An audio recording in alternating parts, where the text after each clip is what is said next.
আজকের যত কষ্ট হোক না কেন এই মাঠে যতগুলো ধান আছে সব তুলে দিয়েই বাড়ি যাব ঠিক করেছি। কারণটা হলো সন্ধ্যাবেলা একটু মেলার দিকে যাব, এরকম একটা ভাবনা চিন্তা আছে আমাদের।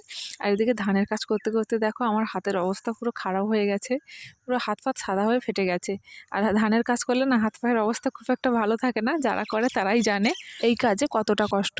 আর গঙ্গাসাগরে তো নাগ মেলা শুরু হয়ে গেছে, তাই সন্ধ্যাবেলা মেলায় যাব ভেবেছি। ওই জন্য ভাবলাম যে যত বেলা হোক না কেন আজকের এই মাঠের ধানগুলো সব তুলে দিয়ে যাবো, কেননা বিকেলে তুলতে আর ভালো লাগবে না।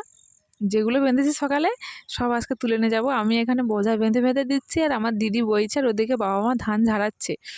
এখন বেলা প্রায় 2-2:30 মতো, এখনও মাঠে অনেক ধান পড়ে আছে, কখন শেষ হবে জানি না। তো প্রথমে আমরাই 2 বোন বইছিলাম, তো পরে আবার দাদা এলো, আমাদের 2 বোনের কষ্ট হচ্ছে দেখে তো দাদা আসাতে বেশ সুবিধা হয়েছে।